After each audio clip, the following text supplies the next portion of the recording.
Crime Cafe, your podcasting source of great crime, suspense, and thriller writing. I'm your host, Debbi Mack. Before I bring on my guest, I'll just remind you that the Crime Cafe has 2 ebooks for sale, the 9-book box set and the short story anthology.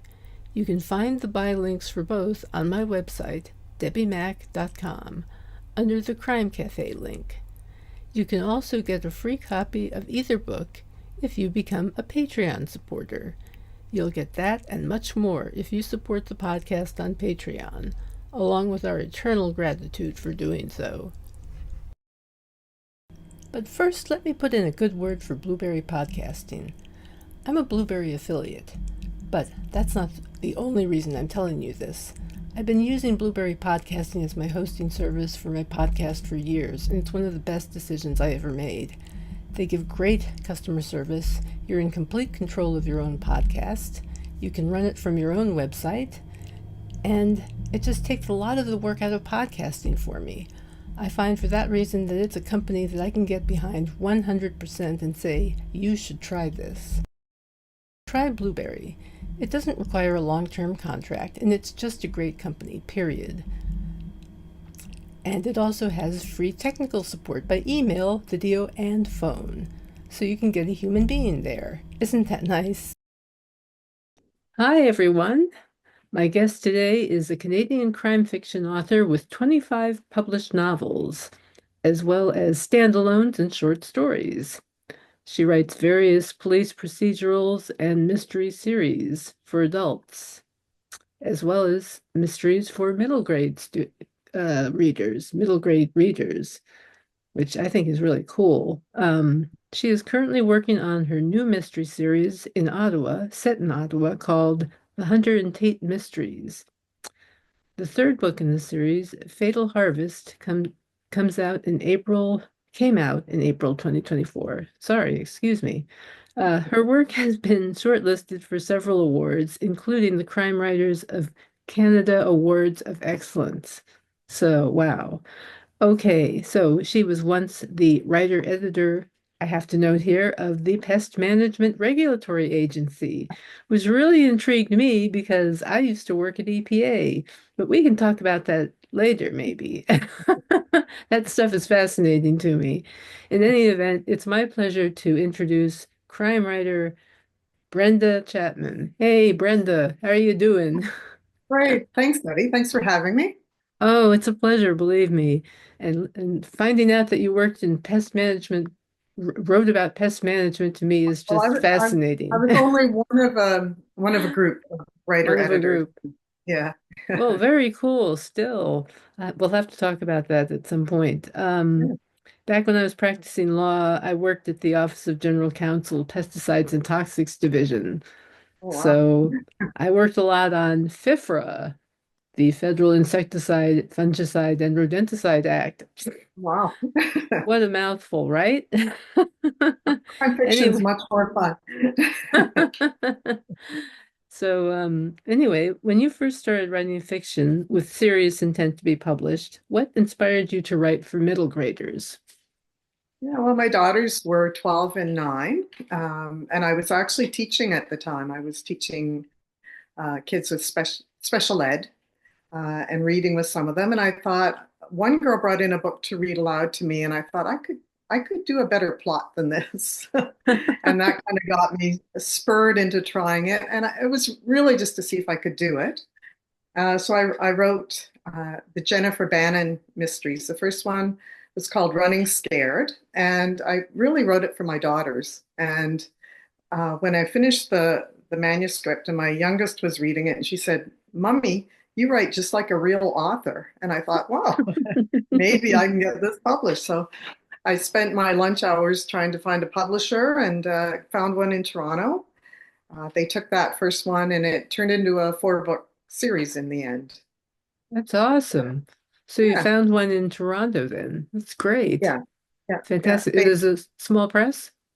It was. They've been absorbed by Dundurn, which is a bigger middle press in Toronto, and they've taken over my books from that time, Well, and the wow. Stone Child and Rouleau series. which is I went from writing for kids to writing for adults. And I did the Stone Child Rouleau series, which is 7 books set in Kingston with an Indigenous lead detective, a woman, Kayla Stonechild. And yeah, that series has done quite well. And I'm actually now writing the eighth. The publishers contracted me to do another book. So yeah. Fantastic. Congratulations. It's wonderful. And I read your article, fabulous Yeah, that was article great. on you there in that local paper. Well, that was actually my old university, Lakehead University. Oh, A couple of wow. summers ago, interviewed me and people in my life in the publishing business and put together that article. So yeah, it was Oh, that worked is out. wonderful. That is great. Let's see, what has led you to choose particular protagonists in your various series? Because I notice you have a number of them, different Yeah, series and protagonists. yeah. I have 3 adult series.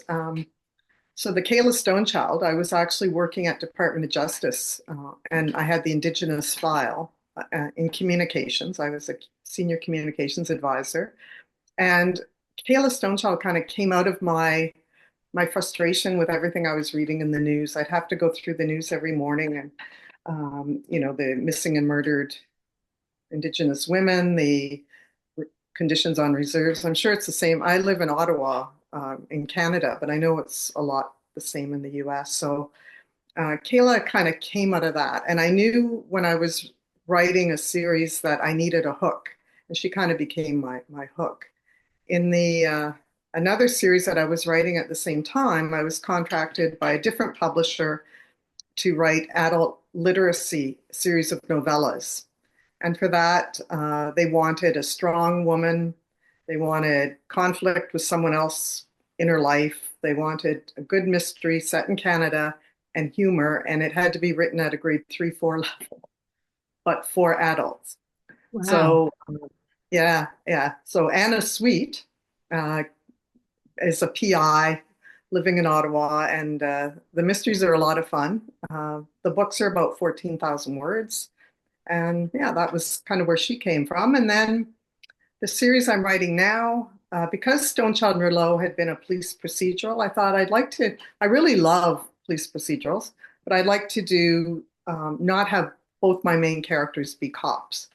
So Ella Tate is a reporter who's been let go from the paper, as many have been, and she's started up a true crime podcast, and she freelances a bit with the paper, but she's dirt poor. She's living in a garret apartment in the Glebe, which is a neighborhood in Ottawa near the canal, which I had lived in, and I actually put her in the apartment I used to live in before I met my husband. It was in an old brick house on the 3rd floor and cold as heck in the winter. Um, just anyhow, she's living there, and so she kind of came out of all that. And in the first book, which is called Blind Date, uh, it's about Ella Tate's story and her background and how she had quite a rough life. Her brother, who she was looking after, is living on the streets now when the book begins. People in her life start being harmed, and she begins to realize that they're after her. And the apartment that she had had to move from when she lost her job, the woman there is assaulted, and she looks a lot like Ella Tate, the protagonist. So, yeah, Fascinating. they come out of Interesting. all. Very, very interesting. I noticed your series of novellas, and I Mm, thought, wow, I love novellas. They seem like just a perfect length. It's like not too long, not too mm. short, just enough to get some meat on the bones. Yeah, yeah, they're great. You have to be very tight with your words. If Hmm. you have any extra ones. I had a terrific editor for that series, and um, yeah, the Anna Sweet Mysteries. I really enjoyed writing them. They were a lot of fun. Yeah, yeah. I'd like to try more of those, frankly. Just for a sense of, kind of completion quicker. Do you find that Yeah, they're yeah. faster to write? Oh yeah. They took about 3 months to write, Hmm. and a full-length novel takes me about 8, 9 months, Yeah, sometimes a yeah, year. at least. Yeah, for Yeah. sure. Let's see. Now, I saw that you stuck with a desire to set your books in Ottawa rather than in the US as you were advised. I think Mhm. that's an excellent decision personally. I think we here in the States are fascinated with what goes on in other places, frankly. Yeah, well, I So, have so many American readers that really enjoy the books being set in Ottawa. And I actually had one reader from Minnesota email me through my website, and she said, I'm going to come up and visit all the places in your Stone Child Merlot series. oh So she wow. went to Kingston and all over, and she sent me an email afterward and said it was just the greatest time. And she had a photo of herself canoeing on a lake somewhere. Like it was just great. Oh, that's great. That's fantastic. Oh, yeah, I'd love to go up to Canada and take the train across the country. That's my big dream Oh, at this yeah, point, to see yeah. the I've had Canadian Rockies. a beautiful trip. Yeah. How much research do you do before and while writing your books? It will depend on the book. Mhm. Some of them I do quite a bit of research. I read um, up on them. I do a lot of research on Google, like in looking for information. I use Google Earth a lot. Mhm. Sometimes I write about a place I haven't been. So I look it up on the map and then I find all the photos of it and read up, the town, whatever their website is and that kind of thing. Mhm. But a lot of it, I'm just making it up. So, Yeah, uh, yeah. I know the feeling. Yeah, yeah, sometimes you just kind of have to trust that a certain amount of common sense will work for you. exactly. And sometimes I think, well, I don't know exactly how this should go, but nobody else does either, unless you're in the profession. But I have Exactly. had a couple of cops that have helped me out. They've That's read through my great. stuff and given me some pointers. Yeah, that's always helpful to have people who are in the business you're writing about comment on stuff. That's for sure.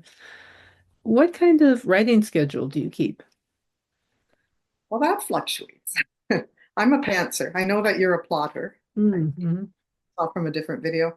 Um, the way I work is I come up with the idea of the crime and I decide who did it and the motivation. And that's usually all I know when I start writing. That's Um, amazing. yeah, and I'm not some really disciplined. Like I write when I feel I want to write, but lately I've been trying to write 500 words a day. I have a book coming out May 1st, the fourth in the Hunter and Tate series. It's called Who Lies in Wait. So I've been working on that, and now I'm working on the launch and all that kind of thing. But I also have a contract with Dundurn to have a book done June 1st. So I'm plugging away on that. So I've Wow. had to be more disciplined this time around. But I Yeah, tend to write later in the morning and into the evening sometimes. It's off and on. it's interesting. I used to be an afternoon writer. Now I'm a morning writer. Yeah. Yeah. It's weird how these things can work and, how they can change. I used to be morning and now I'm more afternoon. Yeah. Let's see. Yeah, as a pantser, wow. I'm just blown away by people who can just sit down and write without actually Yeah, figuring out some plot points ahead of it means time. you have to edit a lot. Like there's a Yeah, lot goes I was into gonna because you have say, to find your clues and make sure everything's lined up properly. So at the book I'm writing now, the manuscript, I have 2 months to pull it together. Basically, I'm almost done writing it. So oh, good luck with that. And I'm sure you'll do great. real work is ahead. Yeah, yeah. Lots of experience at this point. What, 25 books, 24 books you have? Five, but the 20. 26th is coming out in 2 months. So So you've done this before. It's not like you don't know what you you're know, doing. every time it's difficult. Every book has its own challenges, and you always think at the end of it, is this any good? And I think part of it is you work on it for so long. I don't know if you find this that there comes a point where you go, "This is awful. Why did I? Yes. Why am I writing?" And then Yes. that Oh, I path know. through it.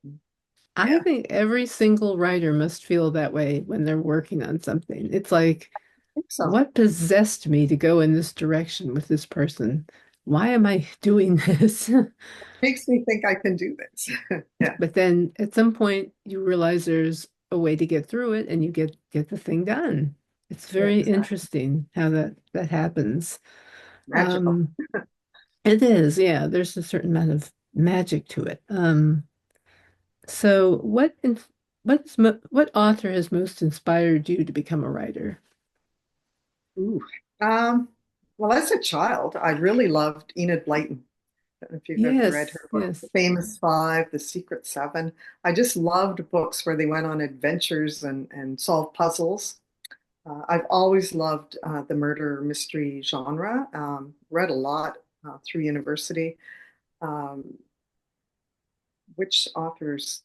I really loved To Kill a Mockingbird. I have to say Hmm. that that book inspired me as well. And I know it is kind of a mystery. Um, uh, and in the crime writing genre, I love Michael Connelly's books.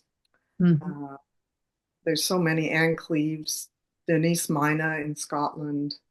Um, just there's so many great writers that, and I read quite widely. Yeah, me too. I like all different types of books. What do you like to read outside of the genre? Well, I belong to a book club, and they're quite well read, and they pick different books. So I just enjoy reading whatever comes up. Whatever comes up. Yeah, right now we're reading The Pull of the Stars Hmm. by, I think the book over here, Emma Donoghue. She's a Canadian author, and it's about a pandemic, 1918, and it's told from the point of view of a nurse who's working in a maternity ward and everyone's sick. But it's actually quite a good story with a lot of history to it. And so I enjoy all kinds of books. Yeah, yeah. I enjoy history and historical fiction, that kind of thing. Mhm. There's a lot of good stuff out there. What advice would you give to anyone who's interested in having a writing career? Don't do it. Just Don't kidding. do it. Don't do it Um, if you want to make money right away. I wish I had taken a creative writing course at university. I took English literature, but I think I would have gained a lot from a whole 4-year degree in creative writing. Um, the other thing I would say is, you just got to sit in the chair and do it. And it takes practice. It's like any profession. You have to work away at it. You have to have good grammar skills, and um, you have to treat it as a profession, I think, if you're going to be really good at it. Exactly. Yeah. Certainly you have to do the writing. You also have to get out there and have your writing looked at and commented Mhm. on. Get Mhm. get good criticism on it. Um, do you um do you have like beta readers or a writers group that you I rely do for on? this series. I have beta readers, and they have the first look at it, and I'm really trying to find out if they're enjoying it or not. And then professional editors, of course. And yeah, Yeah, editing is massive in a to make a book shine. And I realize with every book just how important it is to put in that time. it is. It's very important. And it's that's something people really need to appreciate before they put their work out there, I think. How important Mhm. it is to really make it look good and to make it something that people will want to read and want to Yeah, keep and reading. most authors will tell you that their first book never got published, but um, you know Yeah, they're, they're glad in the end that it didn't. But exactly. it's a Yeah. learning process. Mhm. Yeah, for sure. Would you say that Ottawa is a character in your books? Oh, definitely. Yeah. To me, the setting is so important, and the feel you get from the setting. I don't write a lot of description. I kind of slip it in, so I don't Hmm. have great tracks of description. But in this latest one, Who Lies in Wait, it's set in winter in Ottawa, and during the period that I'm writing the book, it's snowing. There's a big blizzard goes on for a couple of days. The power's off. It's just great for writing a murder mystery to have all this going on. but I think the setting and the mood and the all of that is like another character in the book. And I don't know about you, but I love reading murder mysteries set in different places. Just for that, I like to find out more about the place. Me too, yeah. Yeah, I like that kind of thing. Mhm. Definitely. Um, is there anything else you'd like to add before we finish up? No, it's been great. Um, I enjoy writing. I love reading, and I love hearing from readers. My website is brendachapman.ca, and you can contact me through there. I also enjoy visiting book clubs to talk about writing, and I can do that by Zoom as we are today or in person. So, All right. Well, that's wonderful. Thank you so much, Brenda. I want to thank you for taking the time to be here to tell us about this and to talk about your books. well, thank you, Debbie. It's been great. Well, thank you. And on that note, I will just say, please, listeners, I would appreciate anybody who enjoyed this episode if to please leave a review. I would really appreciate that. Reviews help a lot. Also, if you would take a look at our Patreon page, you'll see that I am now serializing the novel Red Harvest because it's in the public domain now. And I thought, what fun to share Dashiell Hammett's Continental Op with the world on my Patreon page. So go to my Patreon page if you want to check it out. Find out all about the Continental Op, that fictional detective based on Hammett's experiences working as a Pinkerton agent. In any case, our next episode will feature Edward Zuckerman as my guest. Until then, take care and happy reading.